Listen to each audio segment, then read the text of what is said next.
Sarah Martinez walked slowly to her mailbox on Tuesday morning. Her feet hurt from working a double shift at the hospital. She had been on her feet for 16 hours straight, helping sick people and making sure they got better. All she wanted was to go inside, take a hot shower, and sleep. But there was something in her mailbox that would ruin her day. A bright yellow envelope sat on top of her regular mail. The words Willowbrook HOA violation notice were printed in big red letters across the front. Sarah's heart sank. She had lived in this neighborhood for 8 years and never had any problems with the homeowners association before. She opened the envelope with shaking hands. The letter inside made her angry and confused at the same time. "Dear Ms. Martinez," the letter began, "you have violated HOA Rule 15.3 regarding trash container placement. Your garbage bin was observed on the curb at 7:30 a.m. on Monday, March 15th. Per HOA guidelines, all containers must be removed from the street by 7 a.m. the day after pickup. This violation carries a fine of $5. Payment is due within 10 days. Sarah read the letter 3 times. She could not believe what she was seeing. $5 for leaving her trash can out 30 minutes too long? She remembered that Monday morning clearly. She had rushed out of the house at 6:45 a.m. to get to work early. The garbage truck had not even come yet when she left. She looked at the bottom of the letter to see who had sent it. The signature belonged to Dale Hutchinson, the HOA president. Sarah knew Dale from the neighborhood. He was a man in his 50s who seemed to have nothing better to do than walk around looking for problems. He did not work a regular job and spent most of his time finding things to complain about. Sarah walked back into her house and sat down at her kitchen table. She looked at the letter again, hoping she had read it wrong, but the words were still there.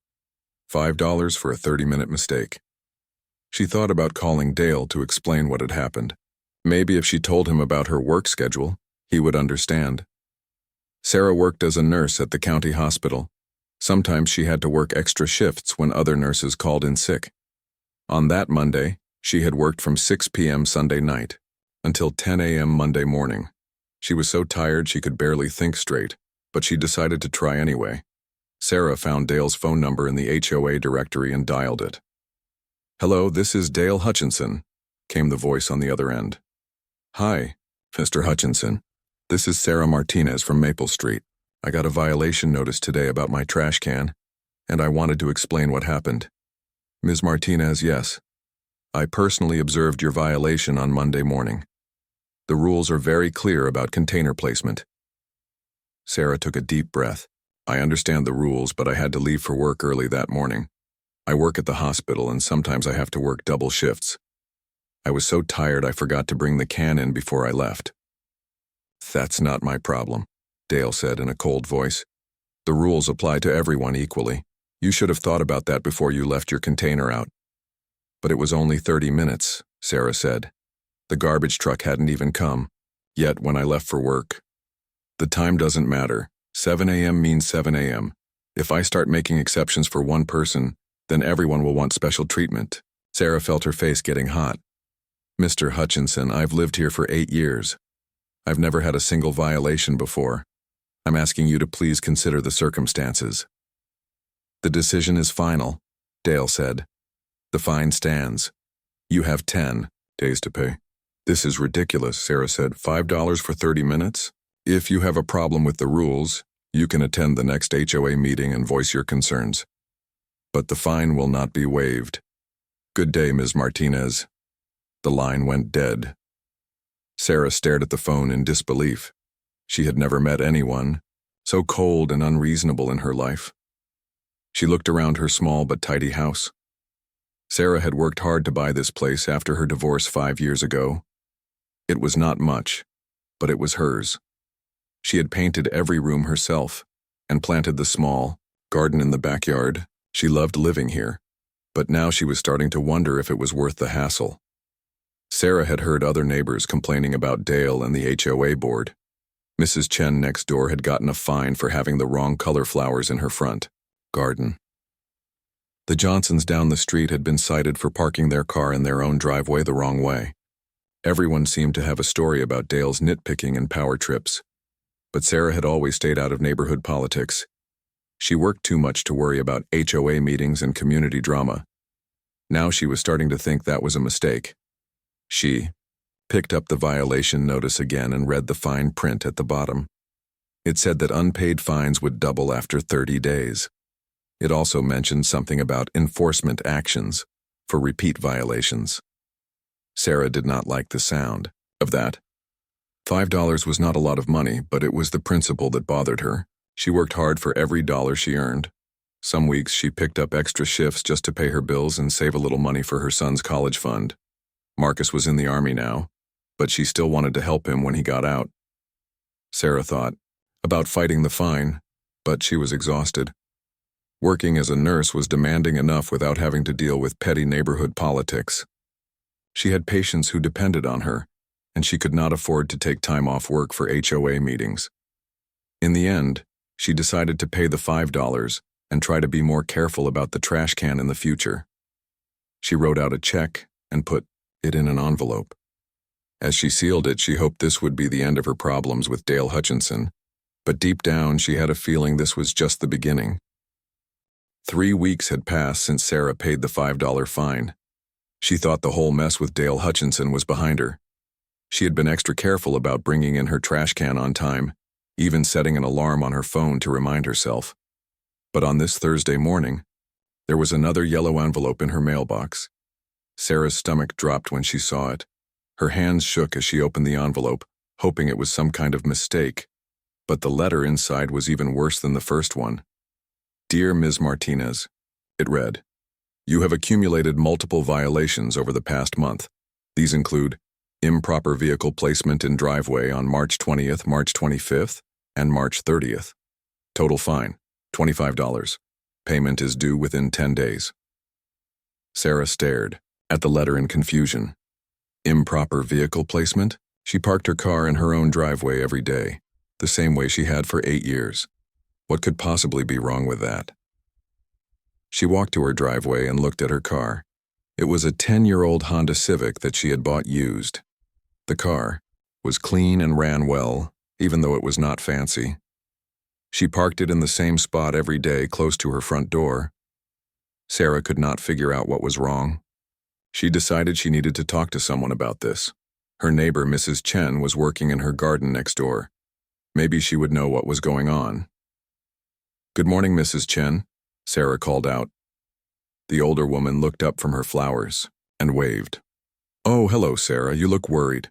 Is everything okay?" Sarah walked over with the letter in her hand. "I got another violation notice from the HOA. They say I'm parking my car wrong in my own driveway. Do you know what they could mean?" Mrs. Chen shook her head and made a disgusted face. "Oh, that Dale Hutchinson is at it again. He came by here last week with some new rules. He said all cars have to be parked facing the street, not the house." "What?" Sarah said. "That's crazy. I've always parked facing my front door. It's easier to carry groceries that way." "I know, dear. We all used to park however we wanted. But Dale says it looks more uniform if all the cars face the same direction. He's been going around the neighborhood writing tickets for everyone who doesn't follow his new rule." Sarah felt her anger rising. When did this become a rule? I never got any notice about it. "That's the thing," Mrs. Chen said quietly. "He never told anyone about it officially. He just started giving out fines. My husband got one too for parking the wrong way. We had to pay $15. "This is insane," Sarah said. "How can he make up rules and fine people without telling them first?" Mrs. Chen looked around to make sure no one was listening. "Between you and me, I think Dale is on some kind of power trip.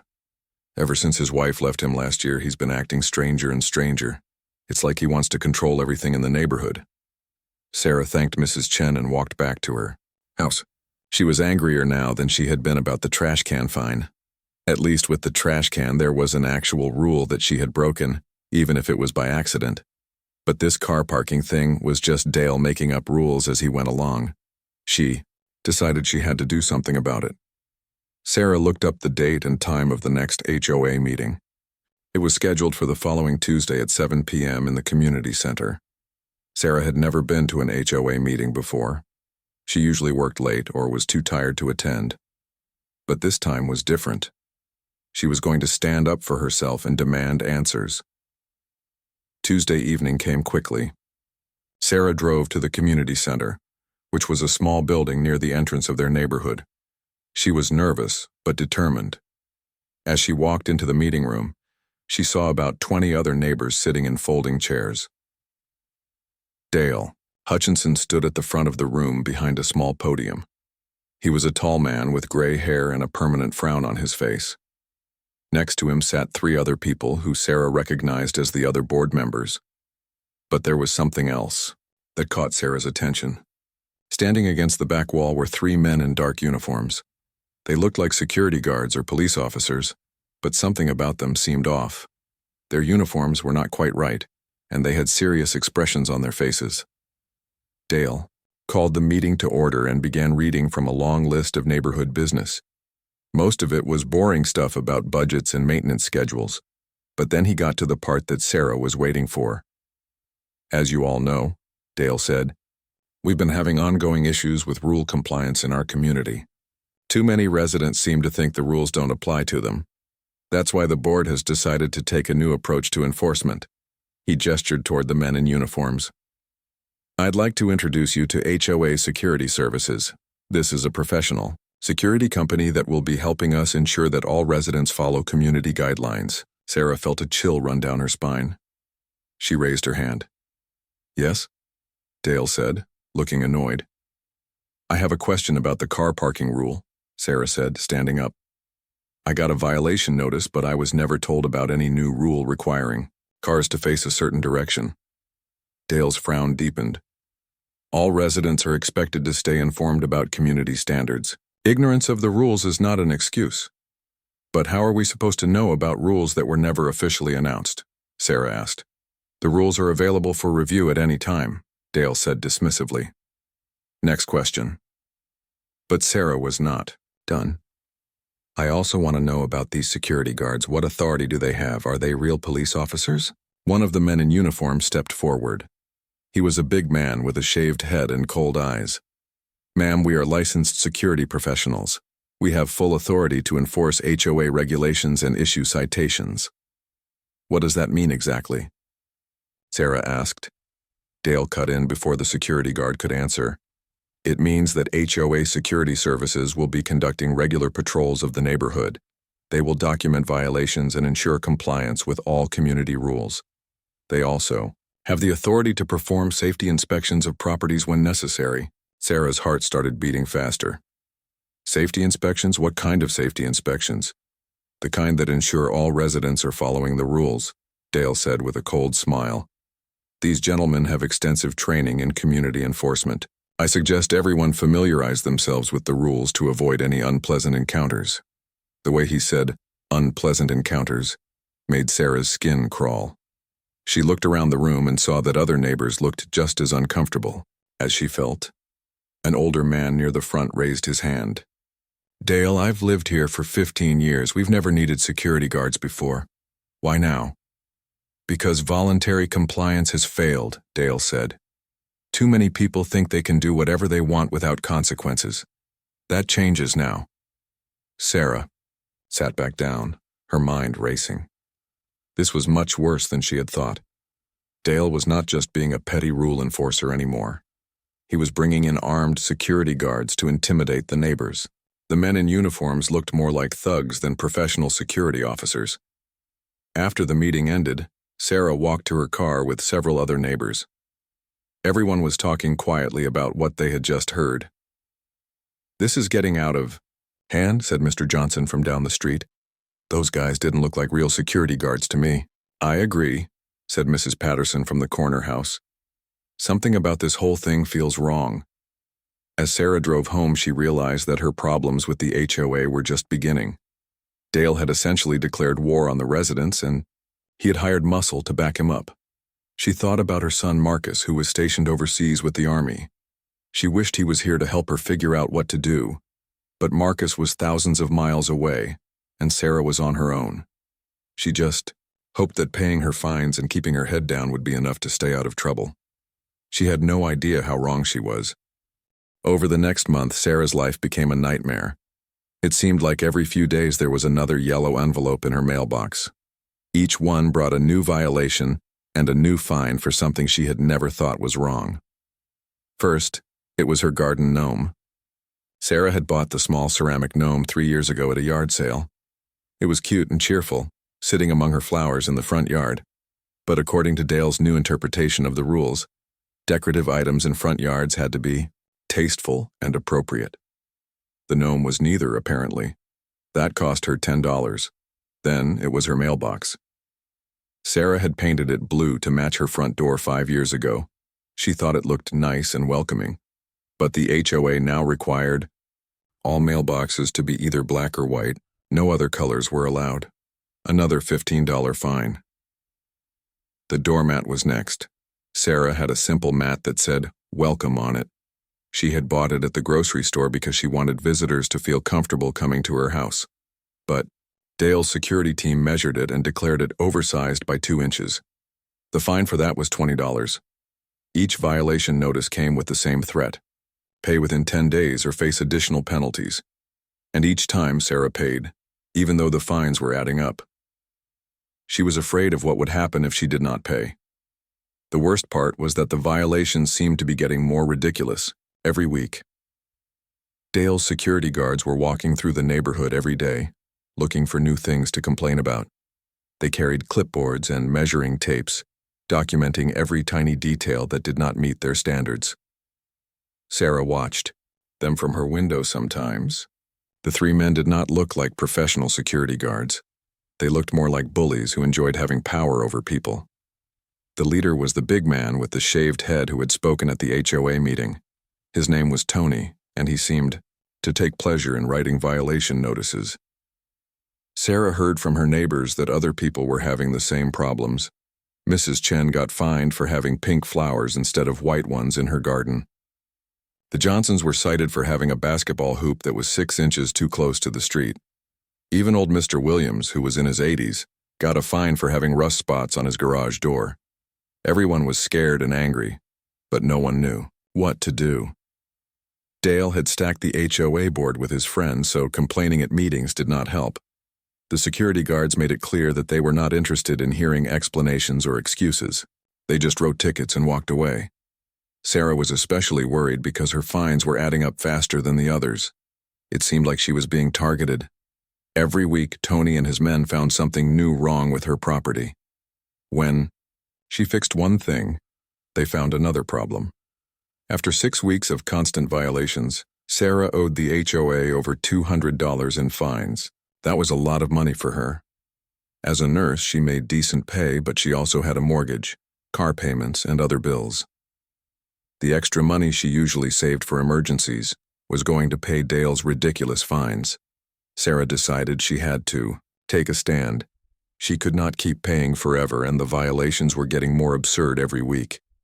The last one had been for her car being dusty in her own driveway. Apparently, all vehicles had to be kept clean at all times, even if they were parked on private property. She called the HOA office and asked to speak to Dale directly. "Mr. Hutchinson," she said when he came on the phone, "I need to talk to you about all these violations. This has gone too far." "Ms. Martinez," Dale said in his cold voice, "you've been one of our most problematic residents. Perhaps you should consider whether this community is right for you." "I've lived here for 8 years without any problems," Sarah said. "These violations only started after you hired those security guards, and half of these rules were never even announced to the residents." All current residents received updated rulebooks in their welcome packets. Dale lied smoothly. "I never got any updated rulebook," Sarah said. "That's not my problem. Ignorance of the rules is no excuse." Sarah felt her temper rising.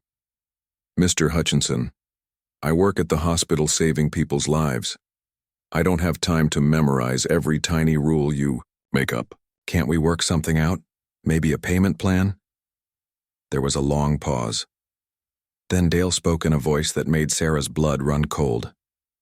"Actually, Ms. Martinez, I think we can work something out. The board has been discussing your situation. We understand that you're having financial difficulties keeping up with your obligations to the community. What kind of arrangement Sarah asked, though she had a bad feeling about where this was going. We're prepared to offer you a payment plan for your outstanding fines. $50 per month for the next 6 months. But there are conditions. What conditions? First, you agree to allow monthly property inspections by our security team. They need to ensure ongoing compliance with community standards. Second, any new violations during the payment period will result in immediate legal action. And third, you acknowledge that failure to make payments on time will result in a lien being placed on your property. Sarah could not believe what she was hearing. You want to put a lien on my house over a couple $100 in bogus fines?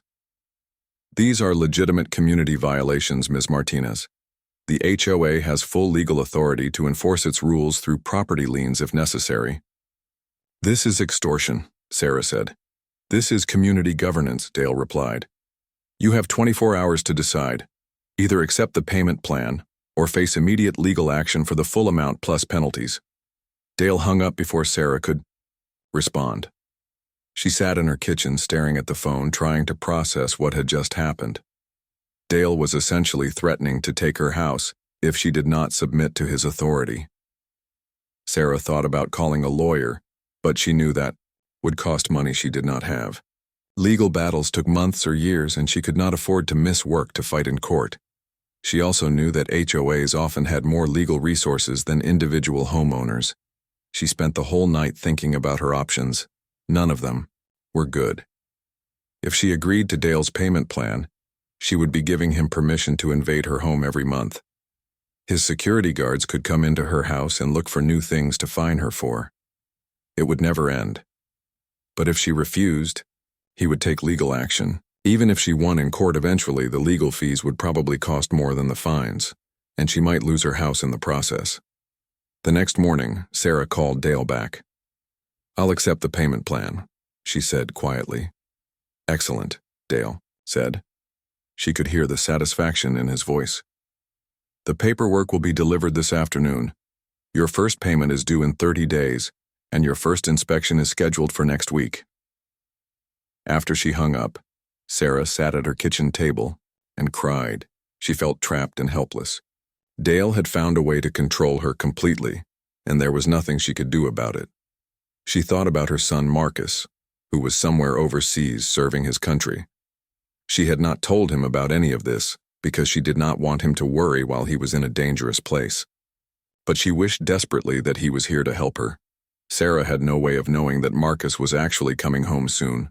His deployment was ending, and he had planned to surprise her with a visit. In just a few weeks, he would be walking through her front door, and when Dale's security team made their next inspection, they would get a surprise they never expected. It was a quiet Tuesday afternoon in early May. Sarah had just finished working the night shift at the hospital and had come home exhausted.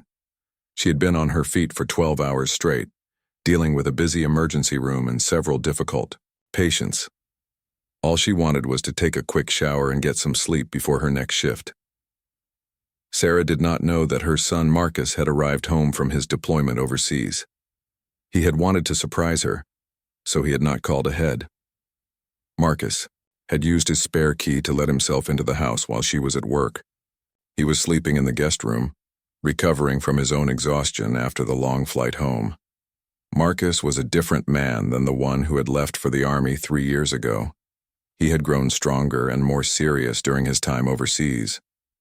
He had served with an elite task force that specialized in dangerous missions in hostile territory.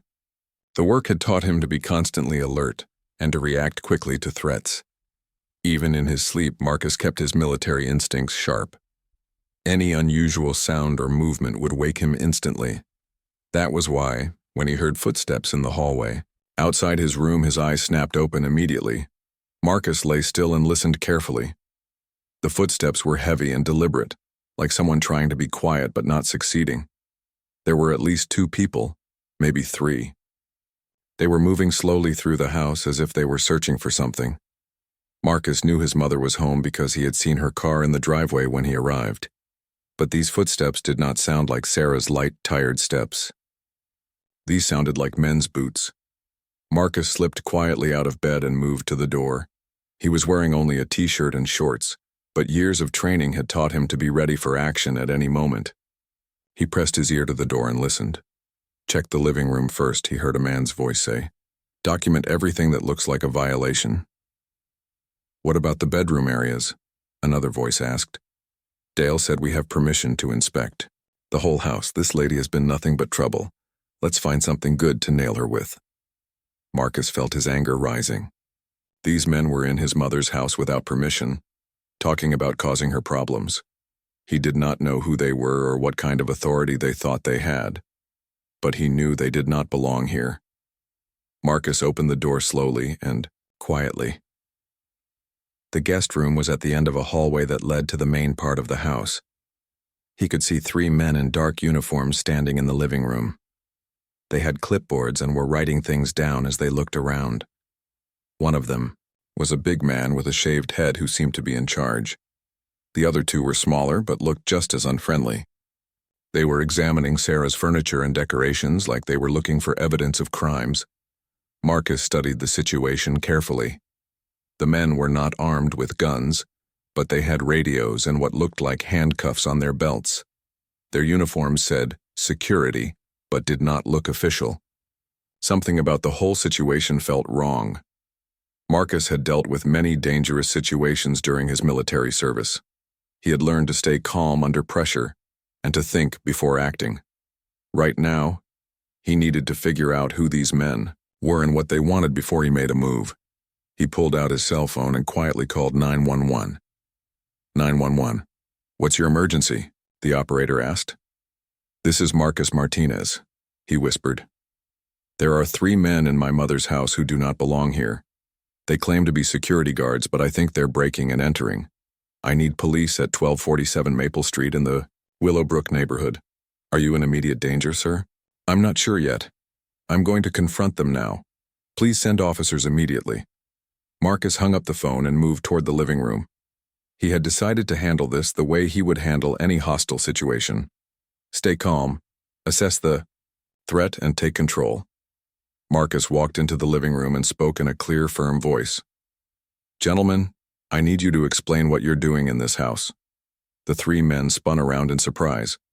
They had obviously not expected anyone to be home besides Sarah, and they certainly had not expected to face a young man who looked like he knew how to handle himself.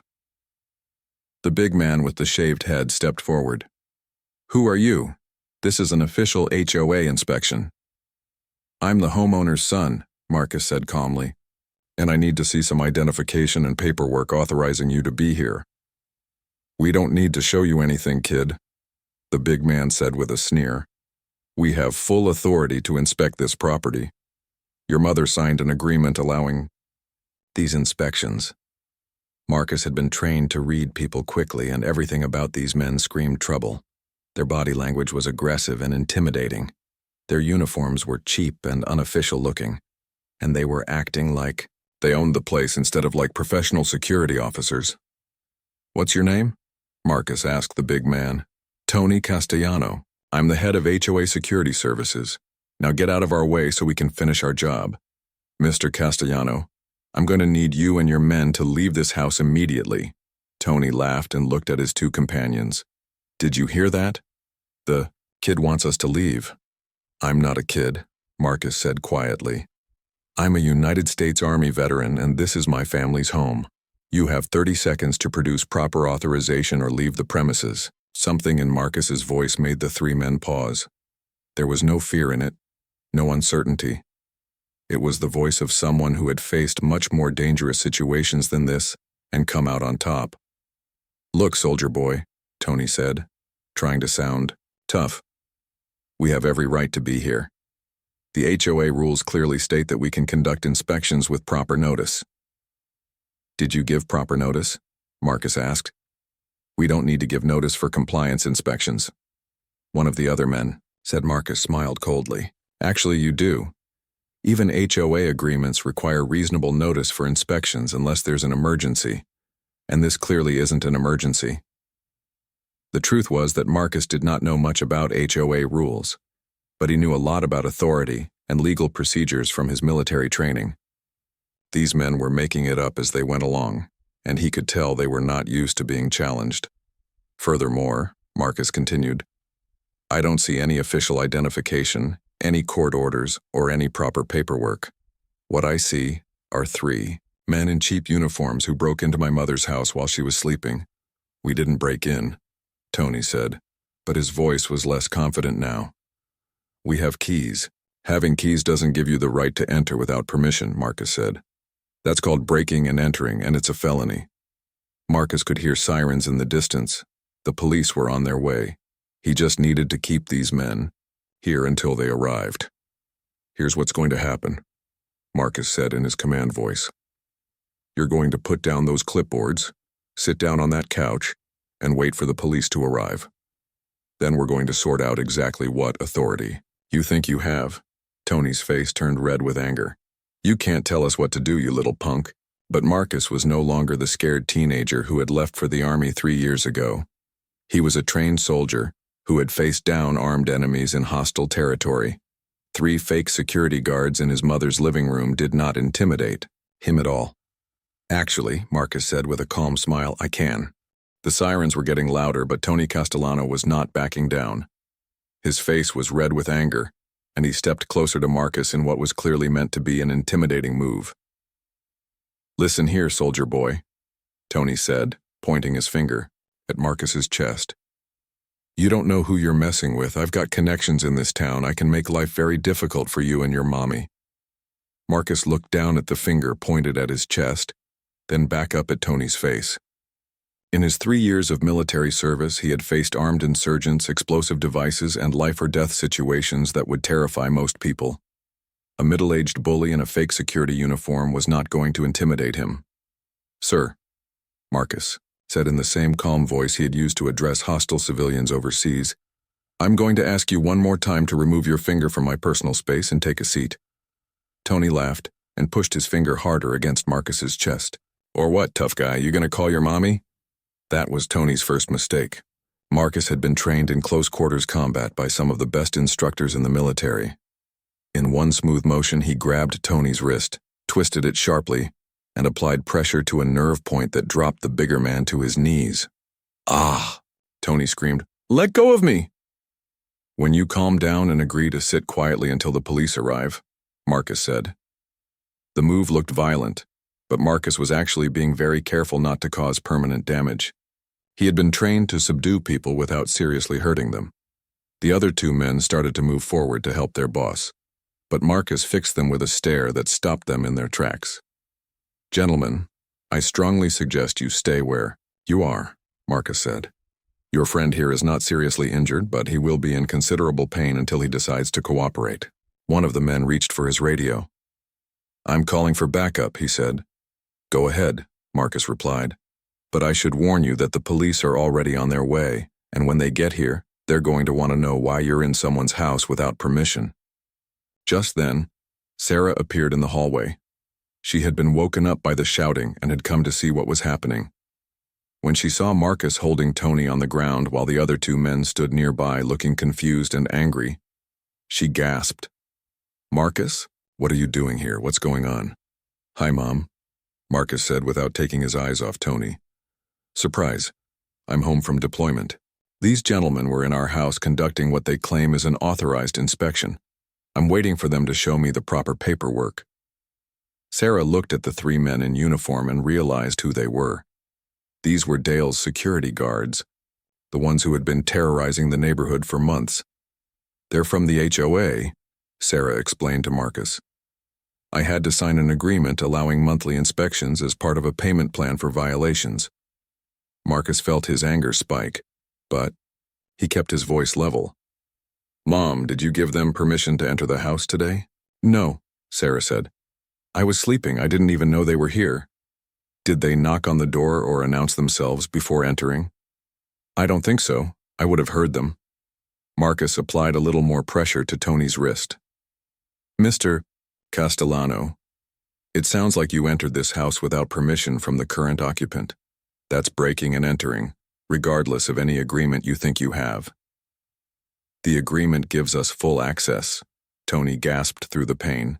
No agreement gives you the right to enter someone's home without notice or permission, Marcus said, You should have knocked and gotten consent before entering. The sound of car doors slamming outside told everyone that the police had arrived. A few moments later, there was a loud knock on the front door. "Police, open up!" "Mom, can you let them in, please?" Marcus asked. "I'll keep an eye on our visitors."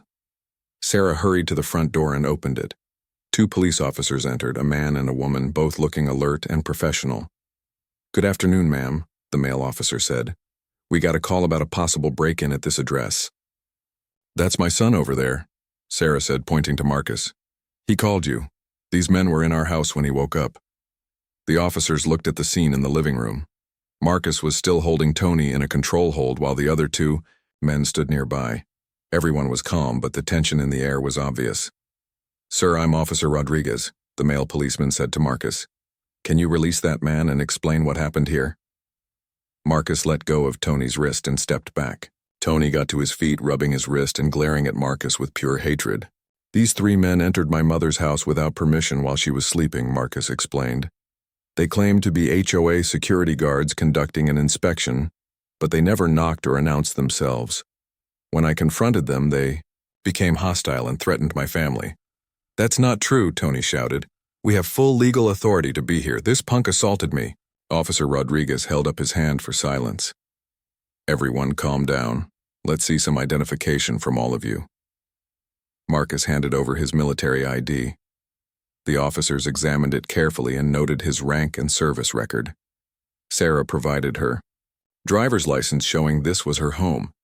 Tony and his men produced identification cards that claimed they worked for HOA security services. But when Officer Rodriguez examined them closely, his expression became skeptical. "Mr. Castellano," Officer Rodriguez said, "these ID cards don't look official. Are you licensed security guards in this state?" "We don't need state licenses," Tony said. "We work for the HOA."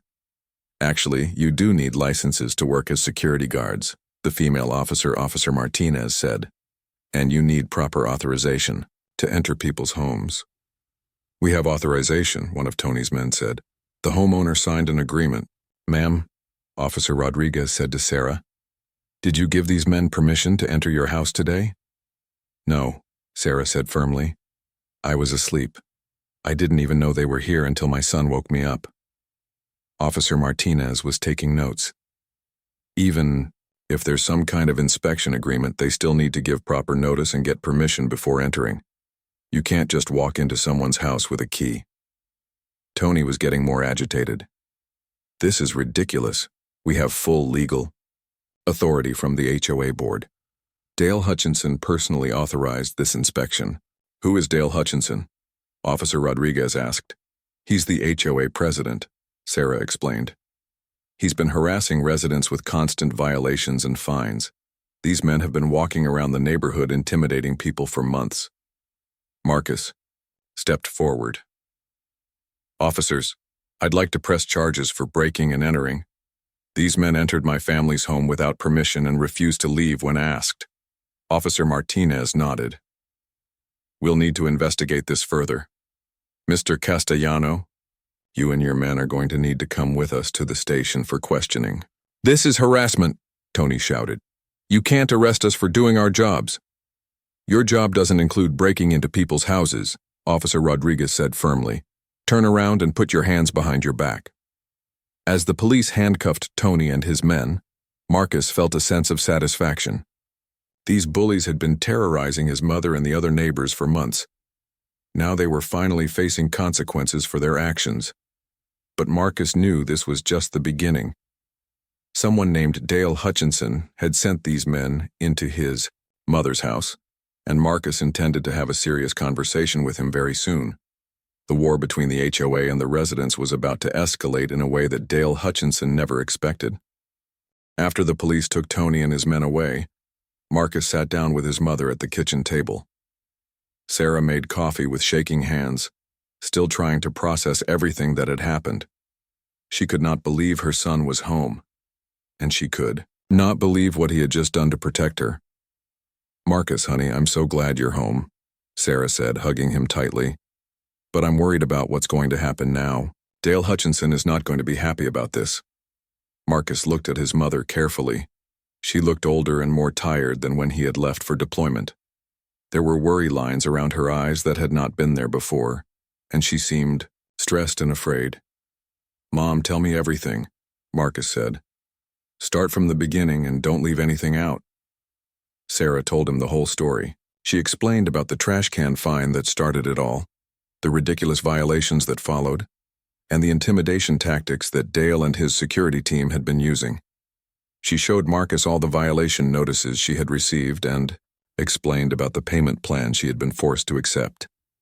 As Marcus listened, his anger grew. His mother was one of the kindest, hardest-working people he knew.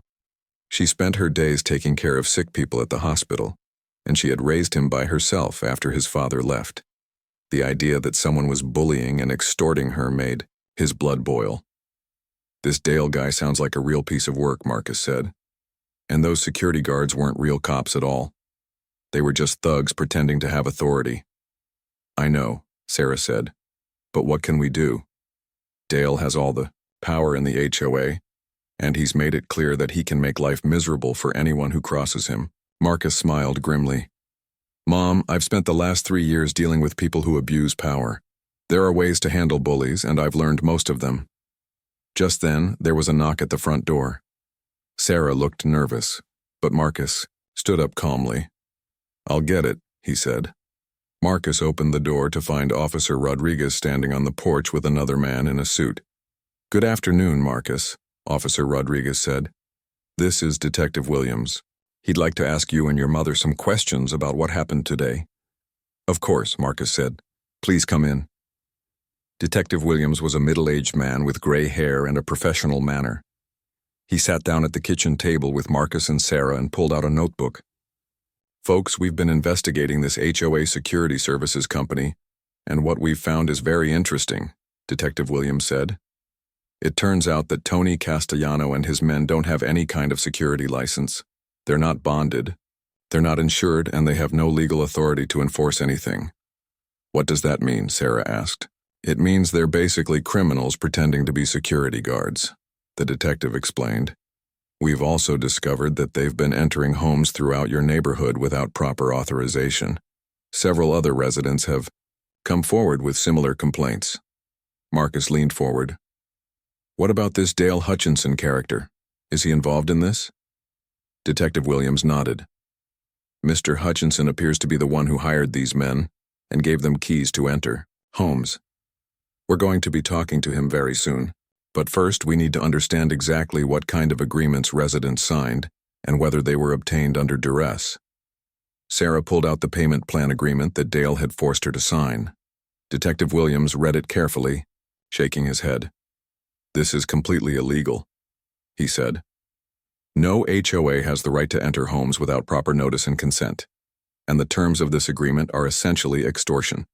You're being forced to allow searches of your home under threat of losing your property." "So what happens now?" Marcus asked.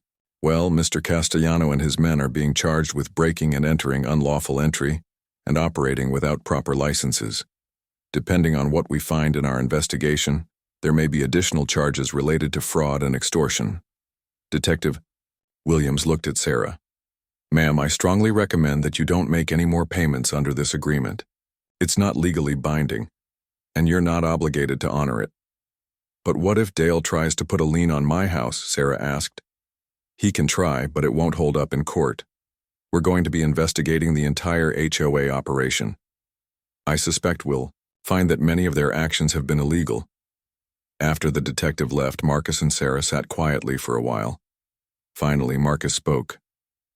"Mom, I want you to call in sick for work tomorrow. We're going to spend the day documenting everything that's happened and talking to the neighbors. It's time to fight back." The next morning, Marcus and Sarah walked around the neighborhood, knocking on doors and talking to residents. What they found was shocking. Nearly every homeowner had a story about harassment from Dale and his security team. Mrs. Chen showed them a citation for having too many flowers in her garden. The Johnsons had been fined for parking their own car in their own driveway. Mr. Williams, the elderly man down the street, had been threatened with legal action for having a small oil stain on his garage floor. But the worst case was the Patel family at the end of the block. They had been cited for excessive outdoor cooking odors when they barbecued in their backyard. When they complained, Dale's security team had begun conducting smell inspections of their property every few days. "This is insane," Marcus said after hearing all the stories. "This guy has turned the entire neighborhood into his personal kingdom." That afternoon, Marcus called Detective Williams to report what they had learned. The detective was very interested in all the information. "Marcus, this is bigger than we thought," Detective Williams said. "It looks like this HOA has been running an organized harassment and extortion operation. We're going to need all these residents to file formal complaints." "They're all scared of retaliation," Marcus said. "Dale has made it clear that he can make life miserable for anyone who crosses him." "Not anymore," Detective Williams said. "We're going to be paying Mr. Hutchinson a visit this afternoon, and I think you should be there when we do." At 4 o'clock that afternoon, Marcus rode with Detective Williams to Dale Hutchinson's house. It was a large, expensive home at the best end of the neighborhood. The yard was perfectly maintained, and everything looked exactly like something from a magazine. Dale answered the door with a confident smile, but his expression changed when he saw Detective Williams's badge. "Mr. Hutchinson? I'm Detective Williams, with the county police. We need to talk to you about HOA security services and some complaints we've received about illegal activities in this neighborhood." Dale's face went pale. "I don't know what you're talking about. Sir, we have Tony Castellano and 2 other men in custody for breaking and entering. They claim they were working for you." That's impossible," Dale stammered. "They were conducting authorized inspections." Marcus stepped forward. "Mr. Hutchinson, I'm Marcus Martinez. Those men broke into my mother's house yesterday without permission. I'd like to know why you sent them there." Dale looked at Marcus with recognition and fear. "You're Sarah Martinez's son. You have no right to interfere with HOA business." "Actually," Detective Williams said, "he has every right to protect his family from criminals, and that's what these men are. Criminals operating without proper licenses or authority." Dale's confident facade was crumbling. "I want to call my lawyer." "That's your right," Detective Williams said. "But I should inform you that we have evidence of organized harassment, extortion, and fraud. We've also discovered that your security company was never properly licensed or bonded. You're in serious legal trouble, Mr. Hutchinson." As they walked back to the car, Marcus felt satisfied. Dale Hutchinson's reign of terror was coming to an end, but he knew the real work was just beginning. The neighborhood would need time to heal from months of harassment and intimidation. Marcus was determined to help make that happen. The story of the fake HOA security guards breaking into Sarah Martinez's house spread through the neighborhood like wildfire. By the next morning, everyone knew what had happened and how Marcus had stopped the intruders. But the real explosion came when the local news picked up the story. Channel 7. News arrived at the Willowbrook neighborhood that Thursday afternoon. Reporter Jennifer Walsh had heard about the case from a contact at the police department and realized this was a much bigger story than just a simple break-in. "This is Jennifer Walsh reporting from the Willowbrook neighborhood, where residents say they've been living in fear for months," she said into the camera. "What started as a $5 fine for a misplaced trash can has allegedly grown into an organized campaign of harassment and intimidation by the local homeowners association." The news crew interviewed several residents who were finally willing to speak out now that Dale's security team was gone. Mrs. Chen showed her collection of ridiculous violation notices. The Johnsons talked about being afraid to use their own driveway. Mr. Williams, the elderly resident, explained how he had been cited for things like excessive bird feeding and unauthorized lawn ornaments. But the most powerful interview was with Sarah Martinez herself. "I work as a nurse at the county hospital," Sarah told the reporter. "I spend my days taking care of sick people and saving lives. When I come home, all I want is peace and quiet. Instead, I've been harassed, fined, and threatened over completely ridiculous things. They turned my home into a prison." The news story aired that evening and immediately went viral on social media. People across the country were outraged by what they saw as an abuse of power by a petty dictator and his private army. HOA Nazis started trending on Twitter. Facebook groups formed to share similar stories from other neighborhoods. The video of Sarah's interview was shared thousands of times, with comments from people expressing support and sharing their own HOA horror stories. By Friday morning, the story had been picked up by national news networks. CNN, Fox News, and MSNBC all ran segments about the Willowbrook HOA scandal. Marcus found himself giving interviews to reporters who wanted to know how a military veteran had taken down an illegal security operation. "I served my country overseas to protect American freedoms," Marcus told one reporter. "I wasn't about to let some wannabe dictator terrorize my mother in her own home." The media attention brought immediate consequences for Dale Hutchinson and his operation. The HOA's insurance company canceled their policy as soon as they learned about the illegal activities. The management company that handled the neighborhood's finances ended their contract. And most importantly, other residents who had been afraid to speak out finally found their courage.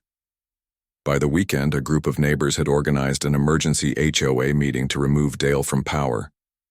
They met at the community center on Saturday morning, with nearly every resident in the neighborhood attending. Dale showed up with his lawyer, clearly hoping to maintain control of the situation, but he was facing an angry crowd of people who were no longer afraid of him. "Ladies and gentlemen," Dale said, trying to sound authoritative, "I understand there have been some misunderstandings about our security procedures, but I want to assure you that everything we've done has been in the best interests of the community." "Misunderstandings?" shouted Mrs. Chen. "You fined me for having the wrong color flowers. You threatened to take my house over parking violations," yelled Mr. Johnson. The crowd was getting louder and angrier. Dale's lawyer whispered something in his ear, and Dale looked nervous for the first time since anyone could remember. Marcus stood up and the room got quiet. Everyone wanted to hear what the man who had stopped the illegal security team had to say. "Mr. Hutchinson," Marcus said in his clear military voice, "the police investigation has found that your security company was operating illegally. They were not licensed, not bonded, and had no legal authority to do anything in this neighborhood. You sent criminals into people's homes." "That's not true," Dale protested weakly. "It is true," Marcus continued. "Detective Williams confirmed that Tony Castellano and his men are being charged with multiple felonies, and the district attorney is considering charges against you for organizing the whole operation." Dale's lawyer stood up. "My client has no comment on pending legal matters, but the residents were not interested in legal technicalities. They had suffered under Dale's rule for too long, and they wanted him gone." Mrs. Patterson, a retired teacher, who had lived in the neighborhood for 20 years, stood up with a piece of paper in her hand. "I have here a petition signed by 87% of the residents in this community," she announced. "We are calling for the immediate removal of Dale Hutchinson as HOA president and a complete overhaul of the board." The crowd erupted in ear applause. Dale looked around the room and saw nothing but angry faces staring back at him. His empire of petty tyranny was crumbling around him. "You can't do this," Dale said desperately. "I've done everything according to the HOA bylaws." "Actually," said Mrs. Patterson, who had been researching the rules all week, "the bylaws clearly state that board members can be removed for cause by a 2/3 vote of the residents. Authorizing illegal activities definitely qualifies as cause." The vote was held immediately. Out of the 93 residents who attended the meeting, 89 voted to remove Dale from the board. Only Dale himself and his 3 remaining allies voted against the motion, but the residents were not finished. They also voted to dissolve the current board entirely and hold new elections within 30 days. They voted to ban all private security companies from operating in the neighborhood. And they voted to refund all fines that had been collected over the past year. Dale stormed out of the meeting with his lawyer, but not before making one final threat. "You people don't know what you're doing," he shouted from the doorway. "This neighborhood will fall apart without proper leadership. You'll regret this decision." But the residents were not listening anymore. They were too busy planning how to rebuild their community the right way. After the meeting, Marcus was approached by several neighbors who wanted to thank him for standing up to Dale's security team. "You saved us all," said Mr. Williams, shaking Marcus's hand. "We were all too scared to fight back until you showed us it was possible." I just did what anyone should do when they see bullies hurting innocent people, Marcus replied. But the real heroes are all of you for finally standing up and taking your neighborhood back. As Marcus and Sarah walked home that afternoon, they saw something they had not seen in months. Children were playing in their front yards again. Neighbors were talking to each other over fences. People were working in their gardens without looking over their shoulders for security guards. The reign of terror was over, but Marcus knew that Dale Hutchinson would not go quietly. The man had lost everything: his power, his authority, and his reputation. People like that sometimes did desperate things when they felt cornered. Marcus decided he would stay in town a little longer than planned, just to make sure his mother and the other residents were safe from any retaliation. 6 months after the confrontation that changed everything, Sarah Martinez stood in her front yard planting new flowers. It was a beautiful October morning, and she was enjoying the simple pleasure of gardening without worrying about violation notices. The flowers she was planting were bright pink and yellow, colors that would have earned her a fine under Dale Hutchinson's regime. But now she could plant whatever she wanted, as long as she kept her garden reasonably neat. The new HOA board had simplified the rules to focus on actual safety and property values instead of petty control. Marcus walked out of the house carrying 2 cups of coffee. He had been home for several months now, using his military benefits to attend the local community college, while helping his mother recover from the stress of the past year. "Any word from Detective Williams about the trial?" Sarah asked, accepting the coffee gratefully. "He called this morning," Marcus said with a satisfied smile. "Tony Castellano pled guilty to all charges. He got 18 months in prison and has to pay restitution to all the residents he harassed. His 2 buddies got lesser sentences, but they're both going to jail too." "What about Dale?" Marcus's smile grew wider. "That's the best news of all. Dale was convicted on multiple counts of fraud, extortion, and conspiracy. The judge sentenced him to 3 years in state prison. He also has to pay a $50,000 fine and can never serve on an HOA board again." Sarah shook her head in amazement. "I still can't believe it all started with a $5 trash can fine." "Sometimes the smallest injustices can lead to the biggest changes," Marcus said. "If you hadn't stood up to him eventually, he would have kept getting worse." The transformation of the neighborhood had been remarkable. After Dale's removal, the residents had elected a new board that actually represented their interests. Patterson had become the new president, and she ran meetings with fairness and common sense instead of intimidation and power trips. The new board had immediately refunded all the bogus fines that Dale had collected. Sarah had received a check for $235, money that Dale had extorted from her over meaningless violations. Every other resident had received similar refunds. More importantly, the new HOA had rewritten the rules to be reasonable and fair. They focused on maintaining property values and community safety instead of controlling every tiny detail of people's lives. Trash cans still had to be brought in promptly, but residents got a full day instead of a 30-minute window. Cars could be parked in driveways however the homeowner preferred. Garden decorations were allowed as long as they were not offensive or dangerous. The changes had created a completely different atmosphere in the neighborhood. People were friendly and relaxed again.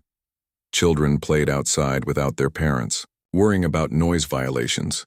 Neighbors helped each other instead of reporting each other for rule infractions. Sarah had also seen changes in her own life. Without the constant stress of harassment and unfair fines, she was sleeping better and enjoying her work more. She had even started dating again, something she had not had time or energy for during Dale's reign of terror. "I got some interesting news yesterday," Sarah told Marcus as they sat on the front porch steps. "Channel 7 wants to do a follow-up story about how the neighborhood has changed. They want to interview both of us." "That might be good," Marcus said. "Other communities are dealing with similar problems. Maybe our story can help them figure out how to fight back."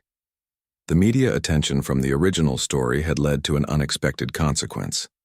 Sarah and Marcus had been contacted by residents from dozens of other neighborhoods across the country who were dealing with similar HOA abuse. Some had tyrannical board members like Dale. Others had problems with management companies that were more interested in collecting fees than serving residents. Marcus had started an online forum where people could share advice about dealing with HOA problems legally and effectively. He had learned a lot about property law and community governance during his own family struggle, and he enjoyed helping others navigate similar challenges. Speaking of helping other people, Sarah said, Mrs. Chen told me that her daughter wants to talk to you about her HOA problems in California. I'll give her a call, Marcus said. What's the situation? Sounds familiar. New board president who thinks he's a dictator, made up rules, harassment of residents who complain. Marcus nodded. The playbook is always the same. These people get a little bit of power, and they think they can run other people's lives, but they usually fold as soon as someone stands up to them with real knowledge of the law. Just then, a car pulled up in front of the house. Detective Williams got out and walked up the driveway with a big smile on his face. Good morning, folks, he said. I wanted to stop by and give you some final news about the case. More good news, I hope? Sarah asked. The best, Detective Williams said. The State Attorney General's office has announced that they're creating a new task force to investigate HOA fraud and abuse statewide. They're using our case as the model for what to look for. Marcus stood up and shook the detective's hand. That's fantastic. How many other cases have they found? Over 40 so far, and they're just getting started. Turns out Dale's operation was small compared to some of the scams they've uncovered. There's one management company that was stealing maintenance fees from dozens of neighborhoods. Detective Williams pulled out a folder. The Attorney General wants to use your story as part of a public awareness campaign. They're asking permission to include your case in educational materials for HOA residents. Of course, Sarah said immediately. If our experience can help other people avoid what we went through, I'm all for it. There's one more thing, Detective Williams said with a grin.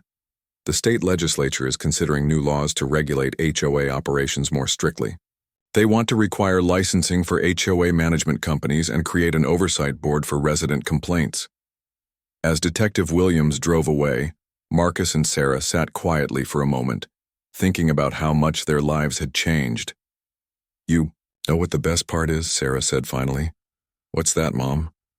I'm not afraid anymore. For months I was scared to park my car wrong or leave my trash can out too long. I was afraid to plant flowers or put up decorations. I felt like a prisoner in my own home. Sarah looked around at her neat, colorful garden and her welcoming front porch. Now I can live the way I want to live. This feels like home again. Marcus put his arm around his mother's shoulders. I'm proud of you, Mom. You could have just kept paying Dale's fines and hoping he would leave you alone. Instead, you stood up for yourself and helped save the whole neighborhood. I had a good teacher, Sarah said, smiling at her son. You showed me that bullies only have as much power as we give them. As they sat together on the porch, neighbors walked by and waved. Mrs. Chen was working in her garden, planting whatever flowers she wanted. The Johnson children were playing basketball in their driveway without worrying about noise violations. Mr. Williams was washing his car, taking his time, and enjoying the sunshine. It was a normal, peaceful neighborhood scene, exactly what Sarah had wanted when she first moved here 8 years ago. It had taken a small war to get it back, but it was worth every moment of the struggle.